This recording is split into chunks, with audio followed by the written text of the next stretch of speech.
Okay, so let's talk about the Euros. Yeah.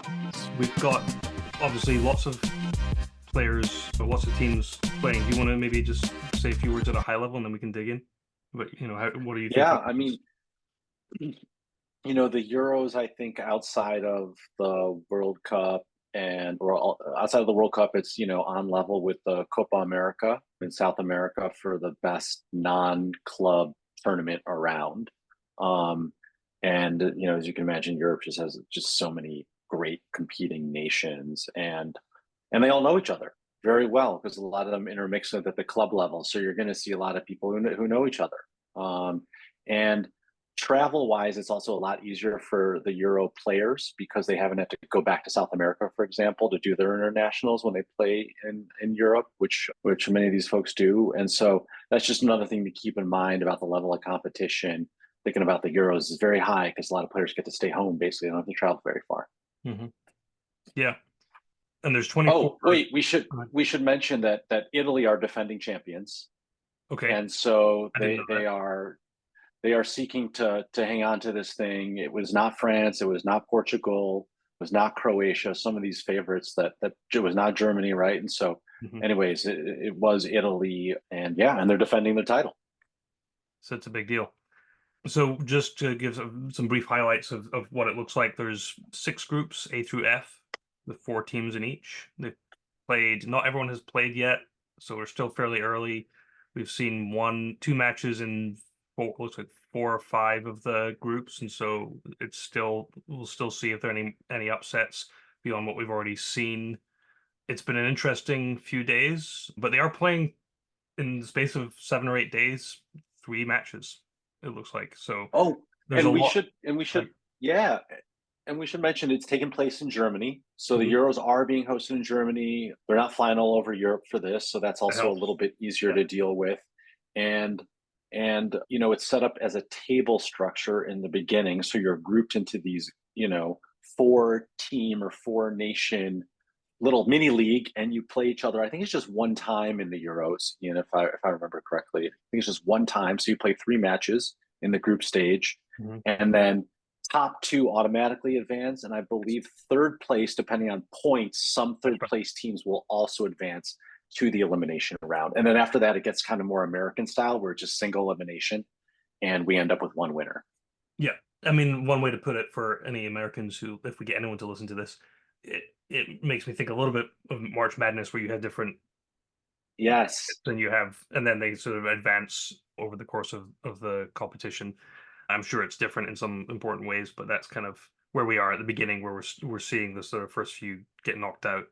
Not to skip ahead, but I'm hoping that there's room for Scotland to be one of those third players in Group A. third, yes, So we'll see, and but and it's gonna be really difficult at this point for Scotland.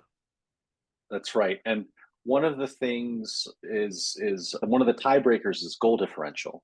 Hmm. And so Scotland's got to pay very close attention to that, as my dear comrade knows. -4 goal differential after the first match for That Scotland. is, and Um, the biggest goal difference of any yeah, nation at this point. that's gotta overcome that. But listen, you've got Scott McTominay on your team, who's just Oh, the goal wizard for Manchester United, apparently. And so I think you're all going to be fine. You just play him up front. Everybody knows it. let's hope that works out. Yeah, we've got McSauce, and then of course Andy Robertson are playing and as the captain of the Scottish team. So I still have hope, but as a Yes. Scotsman all my life, I know that victory is often snatched from us. So what should we talk about? We've got four teams I think that we should talk about briefly. One is Scotland because of Andy Robertson, and we're just going to take a Liverpool lens to this early stage. We've got a number of teams Sure. that have some Liverpool. If it's not already been made clear, Karlo, you and I are both Liverpool fans. You've been a fan We longer, are. but That's right. we've been enjoying that aspect of our But we love football. So friendships. don't worry. Can Yeah, talk about it all. we do plan. I think we'll Well, plan on let's talking about other teams as well and bringing in friends who have other allegiances. So go ahead. What do you want to say about Scotland? yeah, well, actually I was gonna say we should talk about Netherlands. Like Sure. I Okay. think they just lost their opening match as of recording today. I think that's what happened. Or no, they won it by We one won it. goal, I think it was. Sorry. They Yep. won it by one goal. And there's a number of Liverpool players on that team: Virgil van Dijk, Cody Gakpo, Ryan Ryan Gravenberch. Gravenberch. And also, of course, we have a Dutch coach now, Arne Slot. So, you know, there's a lot of like Dutch vibes at Liverpool these days, which, you know, also as a guy who supports the Blaugrana in Spain, Barcelona, you know, the Dutch DNA is fine with me. And so I had a chance actually in November to watch Netherlands play in a Euro qualifying match. And they really were just lights out, really strong team, I think. I don't think they're a favorite here in the Euros. There's some stronger teams, but Yep. they've got some exciting players and they've got a lot of size on their team as well. And a lot of experience. So really solid squad. When you say size, do you mean height? I do mean height. I do mean height. There's It's a lot of interesting. tall players in the Netherlands. It's interesting you should say it Yeah. because I was randomly looked at the team because I was just trying to see which of the Liverpool players were on. I assumed it was Virgil van Dijk, and I knew Cody Gakpo had a good match, but Ryan Gravenberch is also on the team.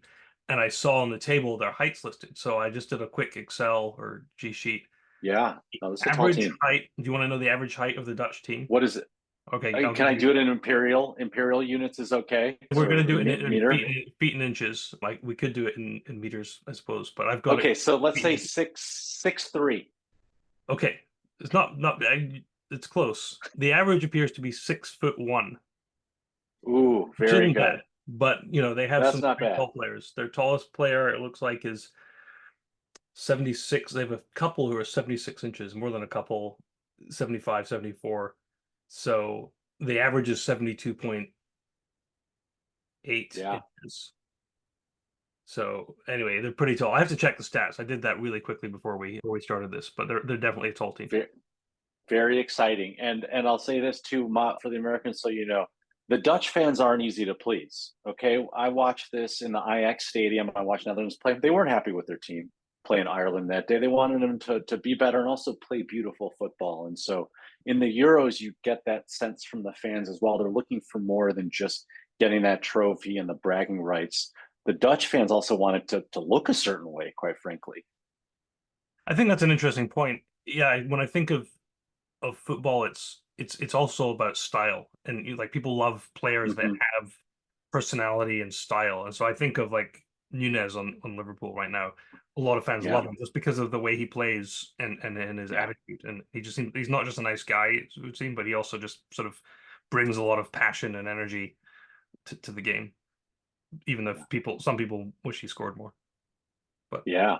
Well, you know, in terms of also just like a lot of pure energy, like, you know, like Zoboslai, you know, playing yeah, captaining Hungary, I believe still, right? Young, yeah, he's still very young very captain for young. Hungary. Yeah, I don't know how old he is, but he's in his early 20s, 23, 24. I yeah, I think that did they drop the match? I'm glad that you have the results somewhere on your second screen there. I'm looking. I Yeah, think I'm looking I at them. think they dropped the match.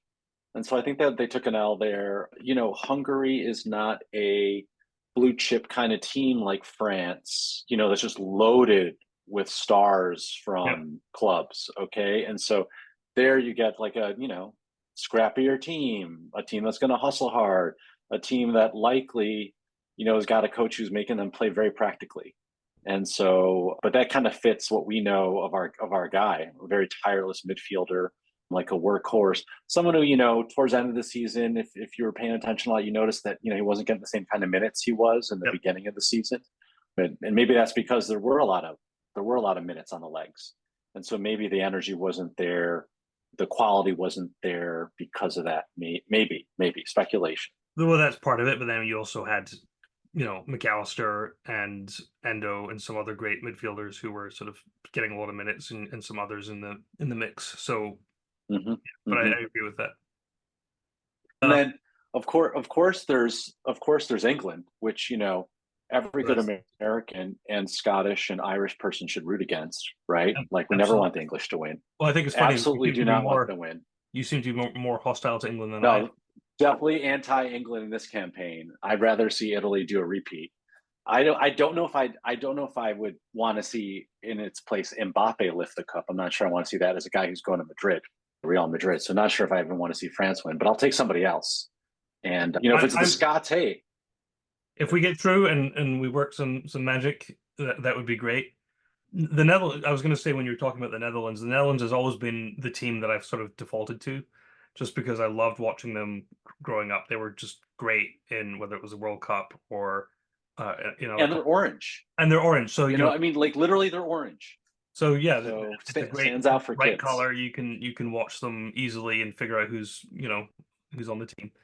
Yeah, But they're probably my pick after Scotland for the competition. got it. Obviously, Your they're favorite. not Okay. a strong favorite at this point, but Yeah. especially with three of those Liverpool players, they're kind of fun to watch. For sure.